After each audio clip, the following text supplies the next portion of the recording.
welcome back to the Glorias YouTube channel. Today we are back with a new video. We are going to be reading stories from Panama, their scary urban legends. So let's get right into the video. So the first story that we're going to be working with is called La Pavita. I'm pretty sure that's how you pronounce it. I think it's La Pavita. So this is a story about a young girl, and she had a really strong addiction to smoking. Like, she smoked all the time. She had to be smoking, like, you know, cada rato and stuff. So her dad got really mad at her, and he told her, like, hey, you need to quit it. Like, you need to quit smoking. Like, you're smoking too much, this and that. And he was just like being like very abusive in a way, like the way he was telling her like that she needed to stop. So she ended up being like, okay, like, I actually need to stop. It's not good for me to be you know, smoking all the time and all of this. So she ends up quitting, but she can only last for like a certain amount of time until she like starts like craving it, like a whole lot. So she feels like she needs it. So what she ends up doing is she ends up grabbing cigarettes, and she goes to fireplaces, like fire pits, like almost like a bonfire, or if you're out in the woods just making a campfire. Like, she would look for places, that areas where you could make a fire. Where you could make a fire. And she would hide the cigarettes underneath rocks so that she could smoke and then just like, you know, toss it in the fire. Like, smoke, toss it in the fire. And her dad ended up finding out that I keep on doing that. Her dad ended up finding out that she was doing this, and he ended up beating her up. I don't think that's funny, but okay. No, I choked on myself. Do you want some Gary? No, I'm good. Well, he beat her so badly that he beat her to death, basically. He killed her? Yeah. Well, he beat her to death. Yes. Just because she was addicted to smoking. I get, like, it's bad for her health, but killing her is worse for her health. He just killed her. Yeah. This is literally like the kissing alley story. Yeah, the parents can't manipulate because she didn't marry a Spaniard, he killed her, you know, like the parents can't control their daughter, so they decide to just kill them. Like, yeah, I don't know. Tell me in what world that makes sense. I don't know. So they said that she ended up becoming a vengeful spirit. So now she goes around campfires and trying to look for cigarettes. So yeah. Oh, that's all she does. So maybe if you see somebody smoking, she like attacks them or something. I don't know, but she's looking for cigarettes.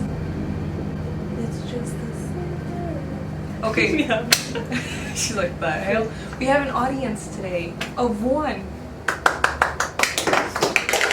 The next story is called La Tuliva or La Tepesa, and they say that if you ask anybody in Panama either one of these, and sometimes there's they call her a different name. But this story is basically like La Llorona from Mexico. The thing is that this one, the way that they sort of base it off a little bit is saying that she had children that were a little bit more grown, and that she allowed them to go to baile, so to a dance. So like maybe just like a random dance, you know, like maybe like a party, like that's what they're trying to say. So they said that because she ended up letting them go to this party, they ended up never coming back home. So like something happened to them, you know, like they died. And then the other version that they have is that she had a newborn child, that it was a small baby, and she ended up drowning this baby. And they say that supposedly God gave her a how do you say that? God ended up giving her a punishment that she had to roam around looking for her children. So they say that sometimes La Llorona, La Tuliva, or La Tepesa, however you want to call her, that she goes around, so if you're basing it off the story of her children going to this dance, she goes around looking for people that are literally just maybe coming home drunk, or people that have been at a party, and she's trying to kill them, you know? So party goers. Yeah, like she's going back home. Yeah, she's trying to go and kill party goers. Or else they think that she's going around looking for children, because she killed her newborn child. And they say that supposedly has a figure of I'm pretty sure that they said like of a 5-year-old. Yeah, of a 5-year-old. That's really weird because 5-year-olds are very small. And they say that she has really, really long hair that it drags on the ground. And they say that she doesn't really like to walk, so she jumps like a lot. Or that sometimes you can see her hopping from tree to tree, like the top of the trees from tree to tree.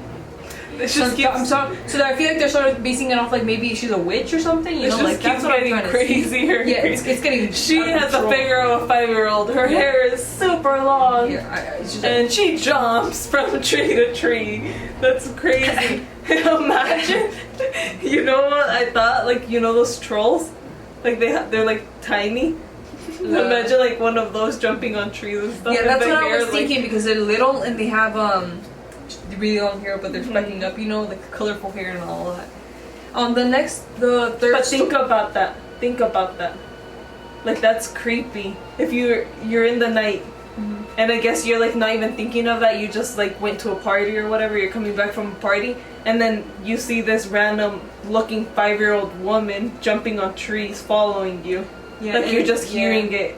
Like you can't even really see her. That's kind of creepy. So the third story. So this is the version of a sinister imaginary friend. So a bad imaginary friend. So they say that these duendes only appear to small children, only to the little children. So they say that they have masters. These duendes have masters. So the duendes, I'm guessing that they're probably short. They probably look like children because they're going after children, and children are they're following them and taking orders from them. So they say that these duendes tell these little kids to do tasks with them. And that it's because it's for their master. But they say that when the little kids start doing tasks for them, these kids end up disappearing and nobody ever finds them again. And then they're probably luring them to like really bad areas. They're just taking them. So like they say that after they disappear, they end up not like being able to be. They're never found again. They're never found again. They're gone.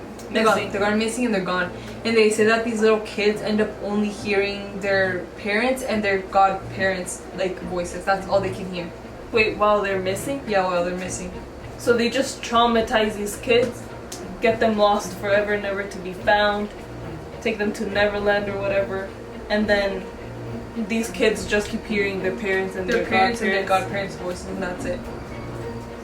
That's it. That's horrible. Yeah. So they just make them kind of go crazy, huh? Because if you think about it, the duendes, they're only going after children, and they're imaginary friends, right? So maybe these children turn into duendes and then they become invisible. So that's why they can only hear their parents' voices and their godparents' voices. Don't you think? Well, you think they make them invisible? They make them to little duendes, so then they just can't. They can't get out of the situation more. That's why we're ending the stories. That's a weird one. I never heard something like that before. So which one's the most creepiest to you? To me? What do you find the most creepiest? Which story do you find the most creepiest?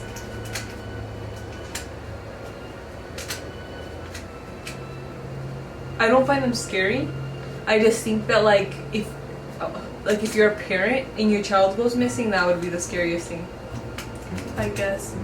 I mean, yeah, that's scary. You won't be able to see, you don't know if you'll see him again or not. Yeah, that's pretty. So I feel like that's the pretty most bad.